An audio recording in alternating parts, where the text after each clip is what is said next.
Hello, everybody, and welcome to this Lit in Colour event. I'm Sarah Shafi. I'm a journalist and author, and I'm going to be talking today with Kamila Shamsie about her novel Home Fire and putting your questions to her. Lit in Colour is a campaign that the publisher Penguin Books runs in partnership with race equality think tank the Runnymede Trust. Bloomsbury, which is the publisher of Home Fire, is a partner of the Lit in Colour campaign. Lit in Colour is all about supporting schools to make the teaching of English more inclusive of writers of colour. The Lit in Colour Pioneers pilot is supporting 100 schools which have changed their GCSE and or their A-level to Pearson EdXL specification, which enables students to study set texts by writers of colour. One of those texts happens to be Home Fire, written by the award-winning author Kamila Shamsie. Today we're going to have Kamila talking to us all about her novel, about how she approached writing the book, the main themes, the context in which it's set, and what she wants readers to take away from the characters that she wrote about in Home Fire. There is a Q&A portion of our conversation, so please do get your questions ready and feel free to add them to the chat box at any point during the event. I'm just going to give a brief introduction to Kamila before she joins us on screen. Kamila Shamsie was born and grew up in Karachi in Pakistan. Home Fire won the Women's Prize for Fiction in 2018 and was also longlisted for the Man Booker Prize in 2017, shortlisted for the Costa Best Novel Award and won the London Hellenic Prize. She is the author of other novels including Burnt Shadows, which was shortlisted for the Orange Prize, and A God in Every Stone, shortlisted for the Women's Prize and the Walter Scott Prize. And she's just released a new novel, Best of Friends. Welcome, Kamila. It's lovely to have you here with us today. Thank you very much, sir. Happy to be here. Thank you to everyone who's listening who can't see. So Home Fire is a retelling or a reimagining, I don't know if there's a word you prefer, of Sophocles' Antigone. And I wondered if you could begin by telling us when you first came across that play and what your sort of initial experiences of it were.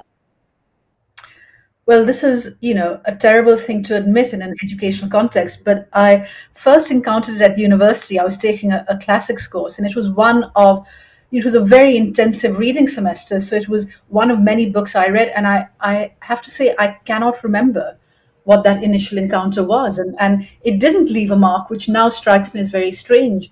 And then many, many, many years went by, and I had an email from a man who ran a theatre called Tara Arts in London. And he said, "Come in, I want to talk to you about something." And when I went there, he said, "I really like the way you do dialogue, and I'd like you to write a play for me." And I said, "I don't know how to write a play." And he said, "Well, I thought you might say that. So why don't you adapt one that someone else has already written? Because then, they've done all the hard work." And he was one to say, the Greek tragedy is having a real revival, and something like Antigone in a contemporary context might be interesting. And I'm ashamed to say that I pretended to remember Antigone and said, "Yes, let me go and think about that." And then literally got on the tube home and went and looked up the plot summary. And although I don't remember that first encounter with Antigone as a student, I remember so clearly looking at the plot, and I sort of was, approaching it with skepticism. "Oh, I don't know how to write a play." And as I was looking at the plot, and this was in the very early days when the newspapers started to have these stories of young Britons going to join ISIS. And there were all these conversations around it, and are they really British, and what should be done? And I had read a story recently about the sister of a boy who'd gone to join ISIS, and her sadness. And as I was reading the plot summary, I just remember thinking, this is now, this is, and almost immediately in my memory, seeing how those stories could be overlaid. It was a funny thing because when I was reading the stories in newspapers, it almost seemed too immediate to write about. But suddenly there was a 2,000-year-old story saying, actually, this is not a new thing. You can find an old way to talk about new things, or a new way to talk about old things. It certainly does seem that Greek sort of plays and stories have been having a moment for a number of years now. It's a very long moment. But what is it about the core things that they touch on that do still mean that they are relevant today, and that we can sort of place the stories and politics and culture and social moments of our time into that sort of context that they were also using back then? I think there are a number of things. One, I'm going to say maybe a little controversially, is there's an insistence on hope in the present moment. I was hearing someone the other talk about a book that was clearly taking on very, very difficult subject, and then the person said, "No, no, but it's okay. There is hope there." you know and I thought, we sometimes it's okay to just look at the thing and think, this is horrifying. And I think the Greeks were Mm, very good at that they just looked horror straight in the eye, and they said, this is what it is. And I think sometimes we feel that there is an honesty in that, and just saying horrific things are horrific. We don't need to find the hope in them. We can go somewhere else for a moment of hope, perhaps, but let's just call horror what it is. But I think, I mean, if you were to look specifically at Antigone, I think there is an interest in things like the relationship of the individual to the collective. Um, or, with Antigone, there's this very much a question of what is justice?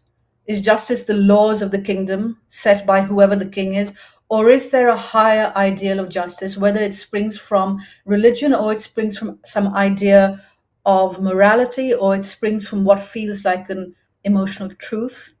Um, and I think Antigone herself became particularly important in the 20th century, where she really became a figure of civil disobedience, and this whole idea of non-violence resistance to an oppressive power became so significant. And if you look a few years ago, I would have said, "Oh well, Malala Yousafzai is a kind of Antigone," and today I might say Greta Thunberg is a kind of Antigone. Um, so I think this figure of the individual with her powerful voice. In Iran, you're having all kinds of Antigones. I think those are stories we very much appreciate, and I think also the Greek chorus.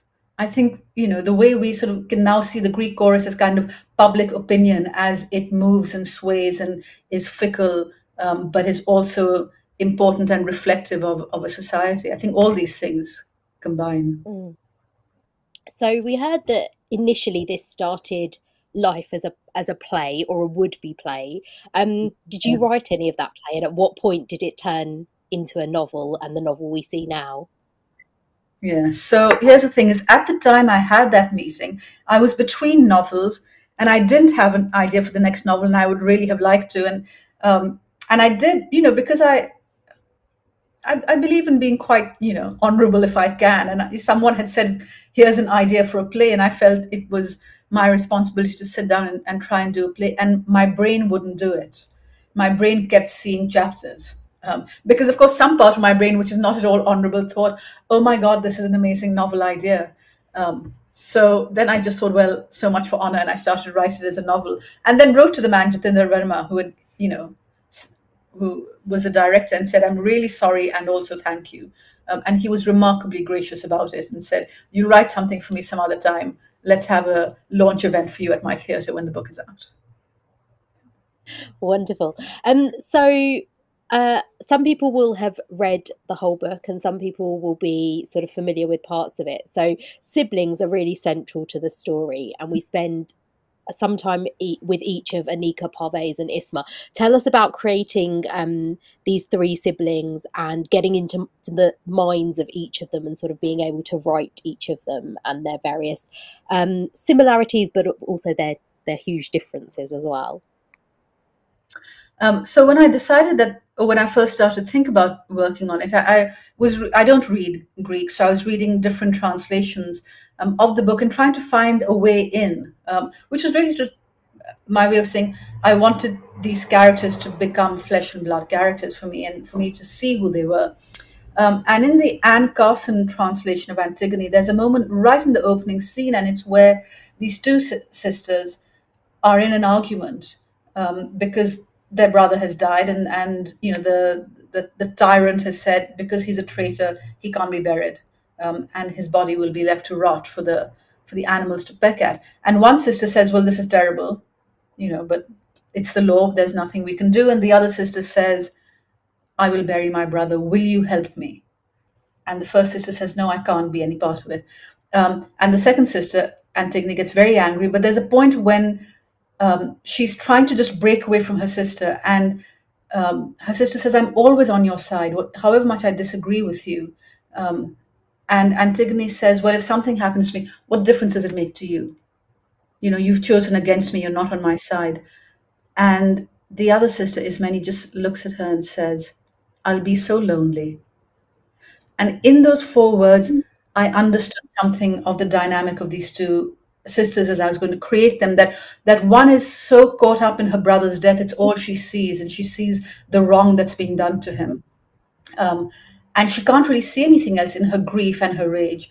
Whereas her older sister, as I conceived of it, though someone later said actually in the play, Antigone is the older one, but I very much saw Ismene, who becomes my Isma, as the older sister who thinks, my brother's dead, my parents are dead, you are the only family left. And you're going to do something that will get you in terrible trouble and it'll take you away from me as well. And I can't lose you. I'll be so lonely. And so, right then, I just had that dynamic of the two of them. And I saw Ismene Isma as the older one who is worrying. But what I also saw in that moment is that Ismene loves Antigone slash Anika the most. And Antigone slash Anika loves her brother, Polynices slash Pervez, the most. And the brother basically went and did what he was going to do without a second's thought for how the consequences it would have for his sisters. And that Yeah. really was So where that starts from. Yeah. I was going to ask about this because the relationship between these siblings, as it is with any siblings, is complicated. But obviously, being fiction, you can do a bit more with it.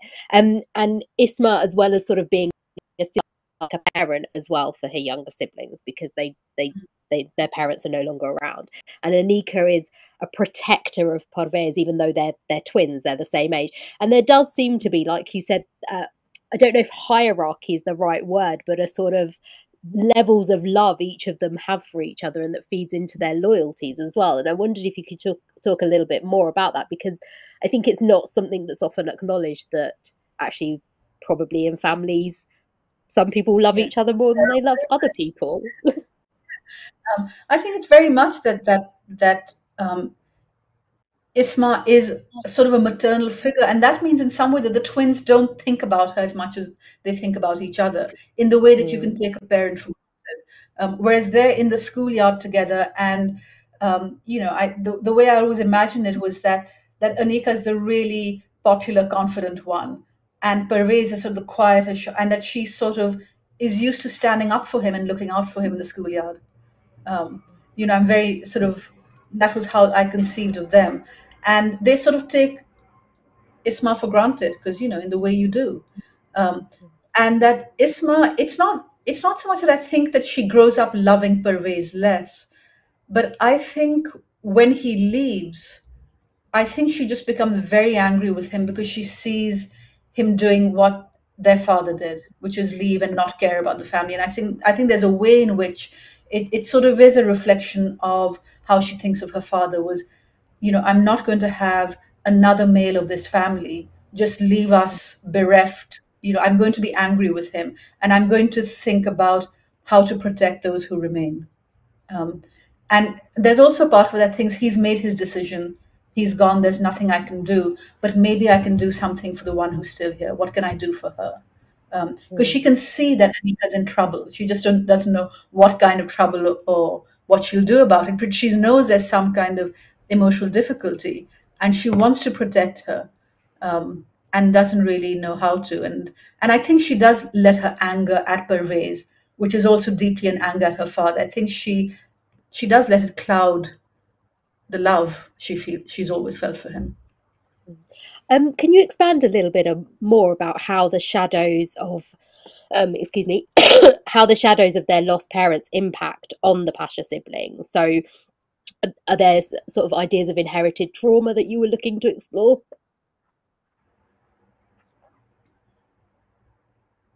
Sorry, yeah, it's that time of year where one or the other of us is bound to have a cough. Um, I'm just going to go and answer the part of the question that Sarah had asked, which is, so with the father, I knew. So in the play, of course, they are the children of Oedipus. There is this idea of a sort of sin that is being inherited from the parent, and in the play it's incest. And when I was thinking about how to adapt it, my first thought was, well, obviously I don't want this to be an incest story. I'm not going to have that in any way. But what I then thought was actually what I do want in there is the idea of some family shame that they're living with, and that's how I conceived of the idea that the father would actually be someone who um, had been fighting in Afghanistan at the time that the Americans went in against the Taliban, and that he dies on his way to Guantanamo. And there's this sort of very gray legal area. They never really know what he did, what happened to him. He never stood trial. And it's possible for them to think of him in these different ways. So for Anika, she just doesn't think of him. He's not there. He chose to leave them. And she's, in some ways, the most black and white of all the characters in terms of how she's thinking. Um, and Isma's the only one old enough to have known him. She knew him, she loved him, she thought he loved her. And then he just leaves. He goes off to fight jihad. And I think the most hurtful thing is when he has a son, that matters to him. The son he's never met seems to matter to him more than the daughter he knew and who adored him. And she's very angry and is willing to side with her mother, who just wants to say, we need to cut him out of our life. We can't talk about him because if everyone knew who he was and what he did, that would bring shame on the family. People would treat you differently. There's all this prejudice against Muslims, and it would feed into it. So she's able to sort of go along with the idea that we don't discuss him. Um, and for Pervez, it's more complicated. Pervez grows up in a house of women, um, and he's a boy who wants a father figure and never really has that. And all he knows is there's this silence and secrecy and shame around his father. Um, and that means when someone does turn up to say, I can tell you about your father, and actually he was a hero and he loved you and you need to be proud of him, that is a really significant moment for Pervez. And it's of course something that can be exploited in him, is this vulnerability and this searching for a father, and the sense that all the women of the family are always telling him what to do, and he quite likes the idea of this very different kind of story where men are the one who are powerful and men are the ones who are in control. I think those are, with the three of them, these different ways in which the father plays into it. But I also wanted to have the sense of, actually they are the generation who come after 9/11 and 7/7. They are Britons growing up in Muslim. They are Muslims growing up in Britain, and almost their whole life there has been this idea that some Muslims should be treated as terrorists and outsiders, and in a way that isn't strictly legal. So I very much wanted that to show they are the generation after the 9/11 generation. Thank you for that, and apologies. Hopefully, I won't cough more. Um, so the other parent that is significant in the novel is Karamat, who's Ayman's father. He's very much present in a way that the Pasha siblings' father isn't. In what way is his impact on Ayman both similar to and different from the Pasha siblings' father's impact on them? Um, so Karamat is this hugely successful figure, um, and he has a son who grows up quite pampered and spoiled and rich, and is, I think, aware from a very early age that he can't be the kind of figure his father is. He doesn't have that sort of ambition, or drive, and I think in a way he probably chooses to say, I'm not even going to compete because if I compete, I'll end up looking second best. So it's almost as though, as a form of self defense, so to not be compared to his father, he goes in the opposite direction and becomes this kind of, drifting young man who can afford to do a lot of nothing. Um, but he's also, there's a gentleness in him, I think. But also he's very cut off from his Pakistani or Muslim heritage because his father's political choices are such that Karamat Loan's family cuts him off. So it's not that Karamat starts off saying, I don't want anything to do with my British Pakistani family.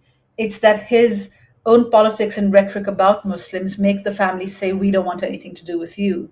And at that point, Eamon stops having contact with the family. Um, and because of sort of the social world he moves in, also to some extent because he has a white American mother and he looks as though he could kind of be from anywhere, he's able to pass, and his name as well. And so he largely isn't aware of, he doesn't think of himself as being of Pakistani heritage, of Muslim descent. And yet there is a part of him that is so curious about his father's background and sort of feels that there is some key to understanding his father that lies in his roots, in his family, in the world he grew up in, which Karamat doesn't speak about. And I think that is part of what draws him first to the Pashas is, they live in the same part of town that his father's family lived in. And it almost starts with him not so much wanting to know the Pashas as wanting to know who his father was through the Pashas.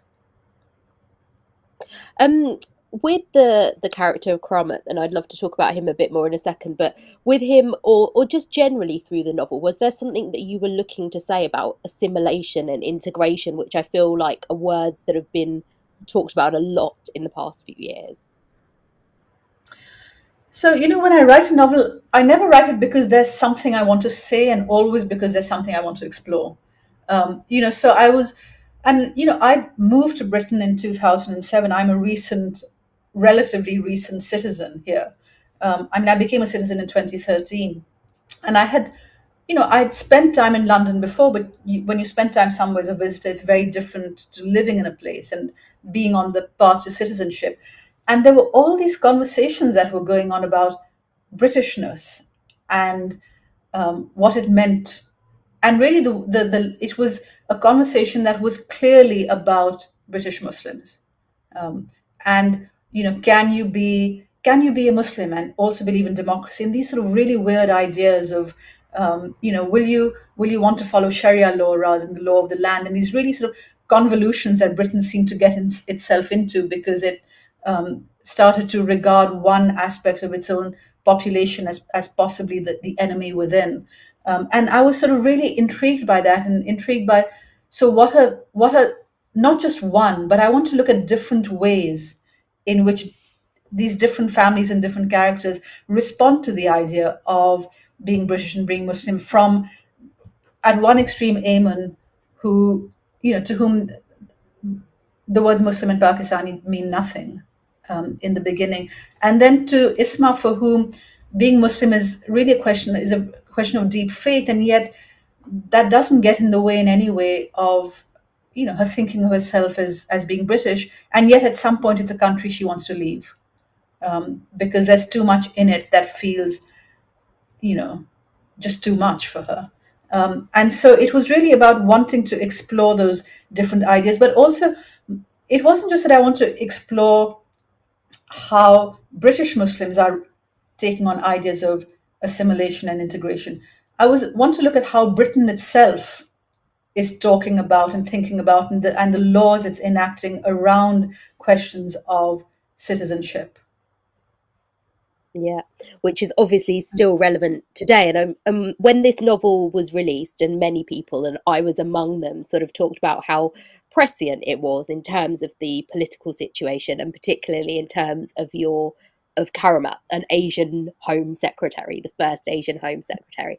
And you mentioned that you'd sort of read news articles about it was when young people were first sort of going out to join ISIS. But how much of um, the prescience of this novel, and indeed writing in general, is because as an author, part of your job is to be really observant and perhaps hone in on those things that will become important before we realize and sort of take proper notice of them. Yeah, very much. I mean, I'd like to claim that I have some ability of clairvoyance. I have none. I just, there are some news stories that catch your attention. And in terms of Karamat, I was interested in the fact that there was, in a relatively short period of time, there were three um, politicians who were from Pakistani and Muslim backgrounds. And it so happened that all three of them had fathers who were bus drivers as well at some point. And that's Saida Warsi, Sajid Javed, and Sadiq Khan. Um, And I thought that's really interesting because just a generation earlier, you would be hard pressed to find one quite prominent politician who was from that background. Um, and I thought, well, one is an anomaly, two is a coincidence, but three is a sign of something you need to pay attention to. Um, and it's been so interesting to see those trajectories. And Saida Varsi has really sort of, fallen away, which was, I think, it first happened because of she wanted to talk about Palestine and Gaza in a certain way that the Tory party wasn't happy about. And she's wanted to talk a lot about Islamophobia, which the Tory party isn't happy about. Sadiq Khan has made a role for himself as mayor of London in this way where it's, you know, I'll open the Pride parade in Ramadan while fasting, and that, but it's sort of within this world of a certain kind of multicultural progressive London. And then you have Sajid Javed, who is, became really this very, and was already, the signs were already there in his politics that he was clearly um, taking the line of, I'm going to be very right wing on migration. I'm going to be, devoted to the Queen. I'm going to absolutely deny that Muslimness has anything to do with my life. So all these things, and I was sort of looking at the three of them. Um, and I was most interested in that third figure who, very much is a product of his background, and yet there are certain parts of it he's sort of, making a point to distance himself from. So I thought this is interesting. I thought of these three, and actually I started to write it before Sadiq Khan had become mayor, although by the time the book was published, he was. And I thought one of them is going to make it really, really far, um, Mm, at least. Wasn't quite definitely. sure which one it was. Yeah. Well, I mean, given the sort of the current political situation and what we have seen, particularly through the Home Secretary role, did you continue to think that the novel would be sort of as relevant? I mean, we've obviously got Suella Braverman now, but uh, Preeti Patel, and kind of it seems that it's gone even a step further from, or more than a step further from the world that you set out in your book. Yeah, it's an odd one, isn't it? When you write a novel, there are a lot of things about it that you want to. You write a novel to outlive its political moment. So it doesn't have to rely on the things you're writing about still being in the news stories. And one of the things that I was very grateful, it had sort of become part of the past was by the time the book was published. And when I was writing the book, when I started it, ISIS was very much expanding its territories and having military victories, and more people were going to join them. And by the time the book came out, they'd been really militarily defeated, and you weren't hearing those stories anymore. So I was very grateful that that part of it was in the past, and I don't think I would have anticipated how swiftly that would happen.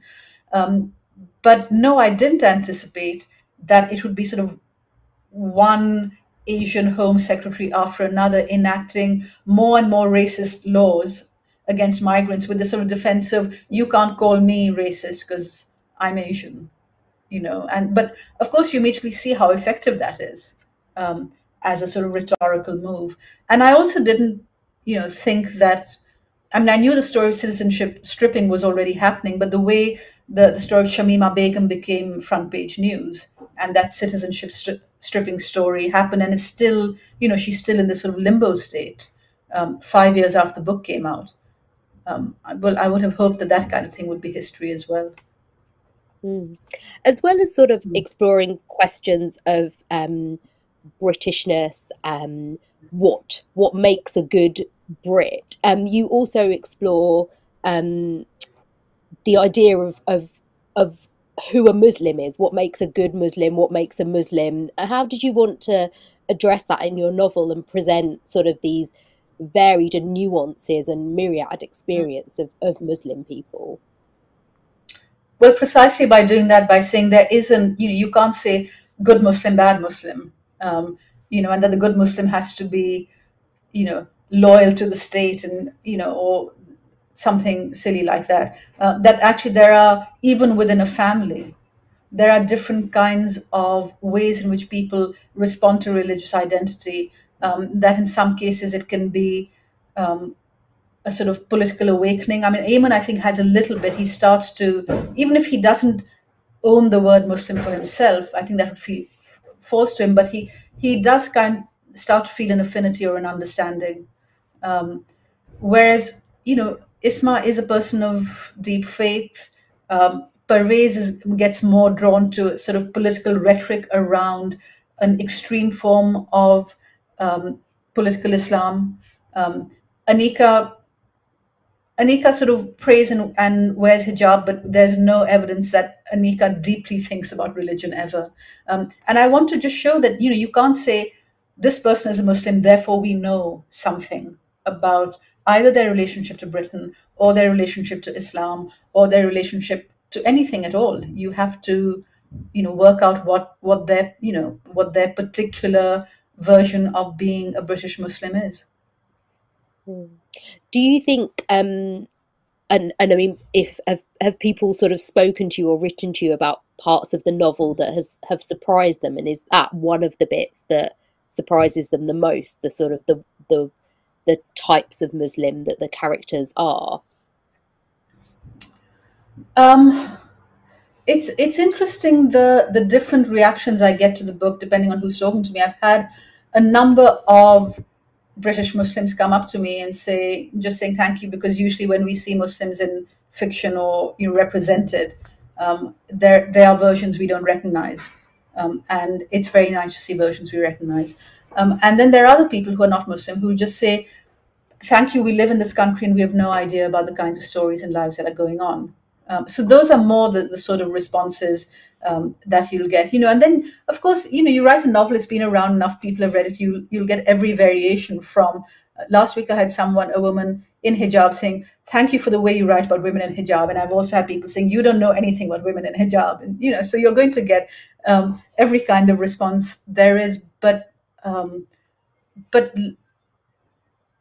largely it has been overwhelmingly positive, honestly, in a way, Sarah, that surprised me, because I did think, of all the novels I've written, I did think this was the one I would get the most kind of resistance to from different kinds of readers, either people objecting to what they might see as my sympathy for the person going to join ISIS, or if they think that my representation of, British Muslims is not what it should be. Um, and I'm someone who didn't grow up British. I didn't grow up in this country, so they could say you don't know what it's like to grow up here. So I was actually really sort of bracing myself with this novel for a lot of resistance, and was surprised that of everything I've ever read, it's the one that had the least resistance. So you never know. I wonder if that's because given how many of the things you've written about have been sort of headline news, I wonder if it's partly because perhaps people were looking for a more sort of nuanced way of looking at those issues rather than those kind of sensationalist headlines, and were perhaps looking for something that was going to try and help them understand. And I guess in some ways fiction can do that where non-fiction or sort of short journalism perhaps can't. Possibly. I mean, I think that that's quite likely to be the response, that there was so much sort of sensationalist reporting, and this way in which I remember all these sort of journalists saying, when people started going to ISIS, saying, we've never had anything like this. And I'm thinking, this is Britain. People always going off to fight for someone else's cause. You've had this all along. It's very English to do this, but there was a sort of terror. There was a very deep terror, and I can understand it because the entire propaganda machine of ISIS was built around creating this image of terror, and they were being very successful at it. And every time the news here was saying something like, we've never seen anything like it, and we don't understand it, it was helping to create that myth. And I do think that people, very often when there's a story they've just been seeing one version of endlessly, um, I think they do like a novel where you can sink into a much more detailed look at what ends up being really quite recognizable human character and responses, even if you disagree with what they do. And I don't think you could read this book without disagreeing with at least someone in it. But it's not beyond comprehension. It's not as though some new kind of human has been existed has been invented to make these choices. And I think I'm going to go to some audience questions now because I wanted to ask about the ending, but we've had some questions in about the ending, and sort of why you made it happen the way in which you did. And I wondered if that was obviously partly that structure of the Greek tragedy as well that sort of led you to the structure of this novel. So I'm going to try and answer this in a non-spoilery way. When I started to work on it, one of the first things I told myself was that wherever I thought it would be necessary for the novel, I would move away from Antigone itself, the original. So I didn't want to be tied down by it. So which meant that I left myself the opening I had thought to end it in one of various ways, and I thought the ending could, be something very different. But it's interesting. The further you get into a novel, the fewer options you feel you have as a writer. I mean, you start off, you have anything could happen here, and the more you're writing, the more sort of the trajectory becomes clearer. Um, and so when I was writing that ending, a bit of my brain actually thought there might be a little bit after this. I didn't know it was going to end at that moment where it did. And I wrote what is now the last sentence of the book. And I remember just thinking, oh my God, that's it.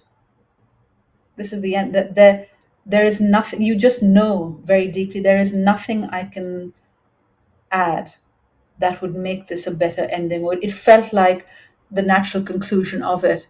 And also that there is, um, again, to how do we say this in a non-spoilery way?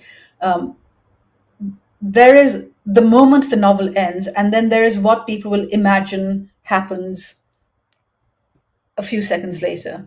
And I do sometimes get that question of why didn't you give us a few seconds later? To which my answer is, it was the little kindness I could do to characters and readers.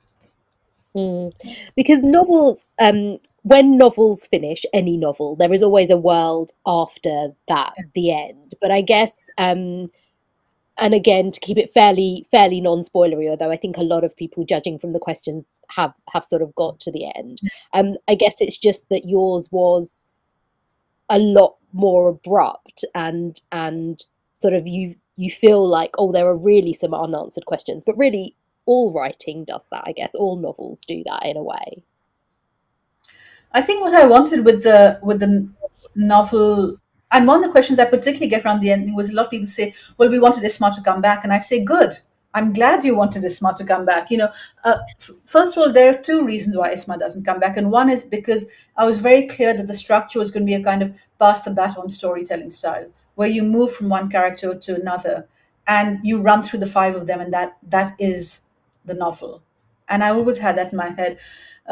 But also because I want you at the end to be thinking of Isma, and but I want you as to be thinking of her as the reader and wondering and taking what you know of her already, and wondering what happens to her and how she responds, and feeling for her.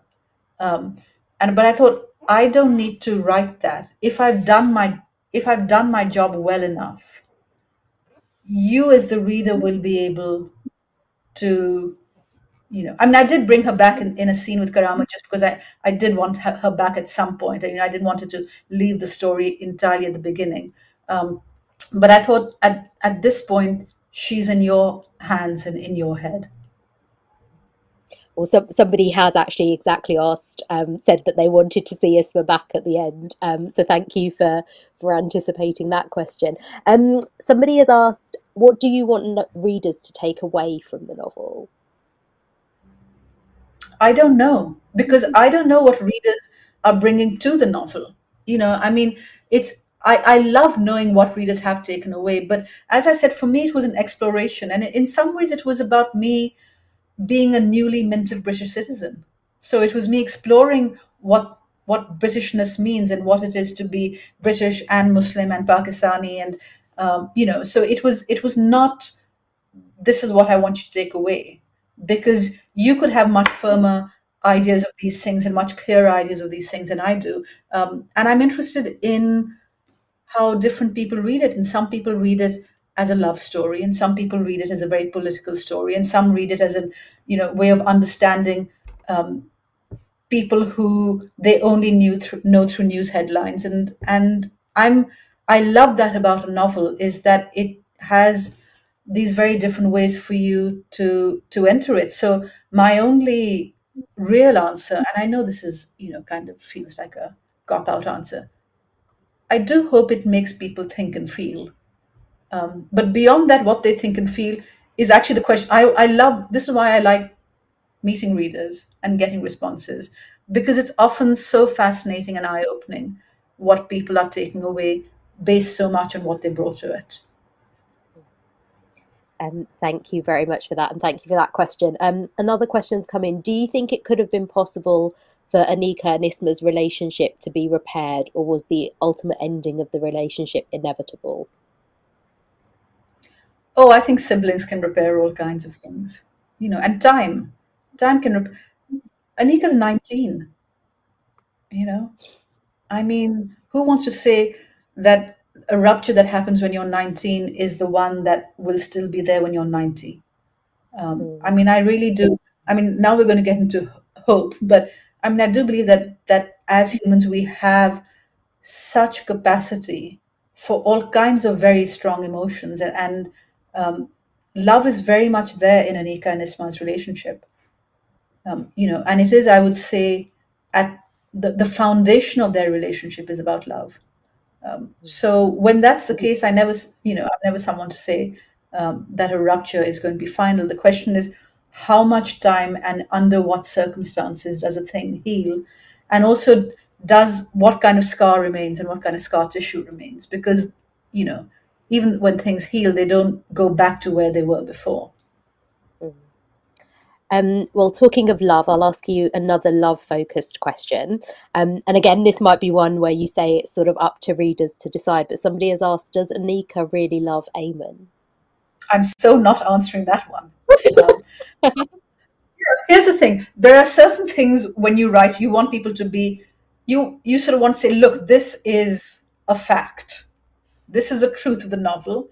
And then there are a lot of other things where you want to say there's room for interpretation. So I would say with that one, there's room for interpretation, and also that um, the one clue I'll give is about how I often think about it. Um, is I don't think yes and no are the only two possible answers to that question. Brilliant, thank you. So a few different schools have asked, why did you write Anika's narrative in the style that you did? Um, as I was approaching because I wrote the novel very much as you have it, which is first Isma, then Eamon, then Pervez. And when it came to Anika, one of the things I was really thinking, how do I tell this? Because I knew that Anika would be in pieces. When we come to that section, I knew she was in pieces. Um, and sometimes actually other writers help you out. And I was reading Max Porter's Grief is a Thing with the thing with feathers, which is in these sort of shorter bits and fragments. And I thought, yeah, there's something about grief that this form is conveying very effectively.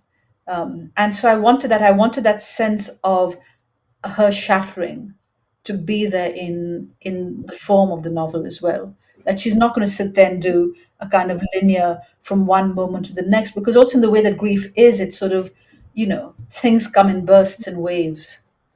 So I wanted to get that on the page. And so a follow-on question from that, somebody has asked, why did you choose to write the novel character by character? Um, so here's the thing about writers is we often don't know the answer to very good questions. Um, I think it's because I think when I first started to think about it, that I had a moment where I was wondering whether I would tell it as Isma's story. And so I think I had in my head this idea of Isma telling the story. And then I thought, no, there's too much she wouldn't know. And there's too much she wouldn't be there for. And it just came to me that, and then as I was thinking about that, I thought, well, of course, one of the interesting things is to tell a story in a way that you see these different characters and they're all thinking about each other and themselves, but in very different ways. Um, and I thought it would be interesting to do it in that way, that um, you see how Isma thinks about Karamat alone, for instance. But then at some point you're going to get inside Karamat's head and see how he sees himself. And then you have to, as a reader, sort of weigh up, well, this is how Isma thought about him, this is how he thinks about himself, this is how his son thinks about him, and have a sort of almost a hall of mirrors effect where you are in the person's head and you're also viewing them, from these different angles. And I thought part of the story is that it's about, I think one of the things I'm interested in a writer is unknowability, the Mm, unknowability of yourself and of other people, and how you can grow up in a house with people and still there are blindnesses. And I think part that comes out of maybe those original news articles where there'd be family members saying, my brother, my son, whoever left, I had no idea this is what they planned. If they had, I would have called the authorities to stop them from going, because now I've lost this family member. This whole idea you can live in a house with someone and not know this incredibly momentous thing they're going to do. mm. Wonderful, thank you. Um, so somebody asks, how has the childhood and family relationships contributed to shape the masculine identity of the male characters?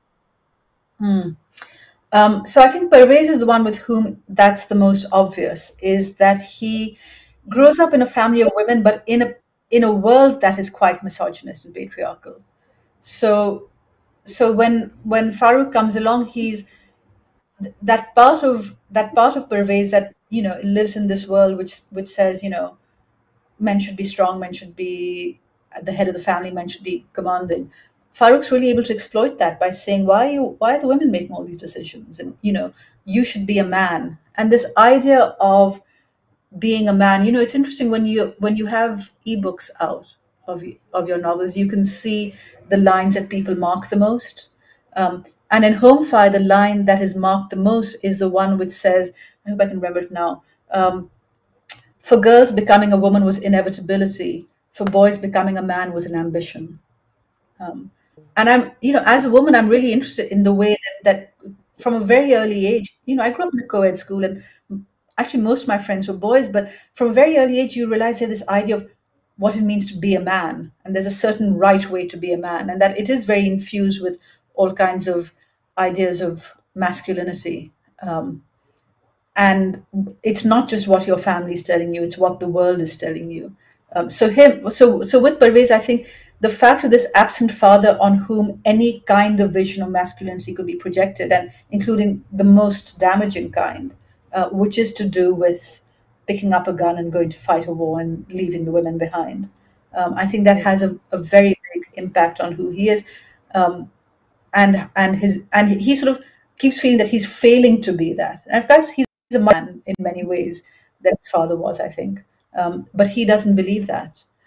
And with Karamat and Eamon, it's different. I think Eamon is so the best at not being bothered about this. This is the way to be a man, because he looks at his father and thinks there are all kinds of problems with the way you're being a mm, man, and yet there's a bit of him that also really wants his father's respect and knows he can't live up to him, and things like that. With Karan, I don't love his background, break from it, um, and grows away from it. But I think he sees himself as, I think the phrase self-made man sits very comfortably with Karamat. I think he likes the idea of being someone who has almost created himself out of sheer will, though of course he really hasn't. yeah. Son of a bus Yeah. driver, son of a taxi driver sort of narrative. Um, we've got lots of great questions coming in. So another question around the ending. So why did you decide to have the reader experience the ending through Karamat's narrative and through a TV screen? And by extension, there's a motif of technology in the novel providing connection between characters, but not full connection. Why did you decide to do that? Yeah, it's a very good question. I'm glad it got raised because I was interested with the novel in the way that media and social media and images and videos are mediating our understanding of the world. We see things and we see them almost as though they're the truth, but there is always the camera angle, and they're the things you don't see. So there is that moment in the end where one of them whispers something to the other, and I've had people say, well, what does she whisper? And I said, I'll never tell, because the point is there is an intimacy that the camera will not capture. There is something you cannot know just by looking on the screen. And so it is this sort of mediated through the screen, through the news channels, but through also the lens of a particular camera that is catching what it's catching and nothing else. And I wanted to make visible, I suppose, the camera lens that so often isn't. We just think, so this is what happened because this is what I saw. And my point is also, no, this is what you saw from this particular angle, often edited in a certain way or editorialized in a certain way. But also, I did want to have that sense of this final scene. Everyone is going to be viewing this. Isma will be seeing this. Karamat will be seeing this. His wife will be seeing this. Other politicians will be seeing this. The electorate will be seeing this. Everyone who's been tweeting about it will be seeing this. How would you see it? You as the reader, how are you seeing it? Wonderful, thank you. I'd love to ask some more sort of general questions now. So somebody has said that they found Home Fire tragic, beautiful, and thought-provoking, and obviously it started to be introduced on English literature curriculums. What are your thoughts on the novel reaching a wider audience and being read by students? And how would you have felt as a 17-year-old studying Home Fire or a book like it? I mean, it's one of the most thrilling things that's happened to me in my writing life is to have this taught in schools.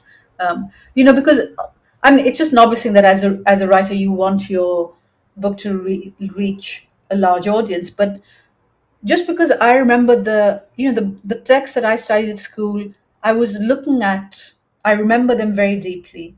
And I mean, the ones you dislike, of course, you really dislike. So my apologies to anyone who thinks, why am I stuck with this book? But there is a level of engagement and conversation that can happen around a text that it's wonderful. How would I have felt? I I mean, it's so hard to talk about your own book in that way. Um, I think if I had a book that was talking about the world I was living in rather than one from decades ago and from a different country, I think that would have been sort of exciting. And I think it might have made me feel that I had a more personal stake in it. Um, and also maybe give me more of a feeling of authority to talk about it and argue back against it and say, no, or to say to other people or to the teacher, actually, this is how I interpret this moment.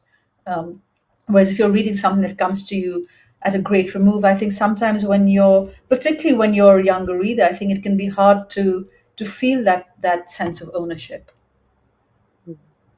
Um, are there books that somebody asks? Are there books that you would recommend as sort of must reads for this audience? So GCSE, A level age, 16 to kind of 18. I mean, so first of all, I think 16 to 18, there's really nothing you can't read. Um, you know, I mean, it's a great read. I think a lot of my most sort of intensive reading was happening um, at that age. Oh, I don't know. I mean, there's so many incredible writers out there. I think I mean, I think of all the writers who are writing about Britain today, I think Ali Smith is wonderful in the way she takes really the contemporary world and makes it art.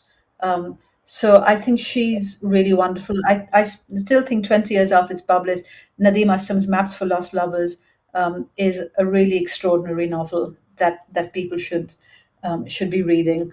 Um, I also think people need to sort of find, what their particular shtick is. I think David Mitchell is brilliant. I think Shahan Karunatilaka, who just won the Booker Prize, I think he's a brilliant writer. My favorite writer of all time is Michael Ondaatje. Um, But you find the books that, at different moments in time. At 18, Virginia Woolf was remarkably important to me. Um, so you get Mm. a whole range of writers and voices in. Wonderful. So another question about home fire and sort of the context of it. So in home fire, there are several references to colonial legacies and their connection to present day racism. Do you think that Islamophobia as it exists today is a colonial legacy or a purely post 9/11 phenomenon? Obviously, in the context of the UK, I guess, and the West. I mean, first, I think it's necessary to say for those of us who can remember a time before 9/11, there was plenty of Islamophobia about. It didn't start. Nothing. There's phrase that often gets used about 9/11 to do with the weather that day in New York, which is it came out of the blue. And in fact, nothing came out of the blue. That the events of that day didn't come out of the blue. There was a history behind them, and the Islamophobia that followed didn't come out of the blue either. There is, of course, a colonial legacy. There's a pre-colonial legacy. I mean, between what we now talk of as the Islamic world and the West used to once be talked of Christianity and the Islamic world. There was a reason why George Bush, I think on September 12th to 13th, used the word crusade. There are very, very old stories that can be tapped into of, very dangerous stories of difference and opposition. But yeah, very much. I mean, Islamophobia is part of racism in Britain today, and racism is all over the world, but it exists in different forms and has different histories everywhere it goes. And in Britain, it comes very much out of colonial rule, absolutely. And the whole idea, the British Empire was based. It sort of based its morality on the idea of the civilizing mission, which comes from the notion we are superior. Um, and as long as you have that idea anywhere in your national psyche still, as soon as you say, well, there were some good things about empire, what you're talking about is an idea that had at its very root and core this really ideology of the civilizing mission. And until you get rid of that, as long as people are still saying, well, the nice thing about empire, there were some problems, but basically, you're defending the civilizing mission. You're defending this idea of racism, and it's not just about Muslims. It's about all peoples who were colonized and their descendants. Mm. So then this final question, I think, leads on from there. Is Britain's transition into the post-colonial present progressing or stagnating, do you think? Well, I think it's optimistic to not put sliding back as one of the options in there. So it's one of the reasons why you need to write novels rather than, or why I need to write novels rather than sort of short form journalism is that for every moment there is another moment. Or for everything you could say, on one hand, there are things that are much better than they were 50 years ago. My mother was in Britain for boarding school, and so she's had an ongoing history with London. And she says, I remember the days when, I'd call up and ask for a room to rent, and because she'd been educated in a posh kind of school, she had a certain accent, and the person would say, yes, of course. And then she would turn up at the door and they would take one look at her brown skin and say, no room for rent, love. Mm, And now there are laws against that. So there are certain things that have changed, and the laws have changed, and but there is also a sliding back. I think the citizenship stripping laws is a huge slide back. I think a lot of the rhetoric around Brexit and the sort of re-glorification of empire is a huge slide back. So,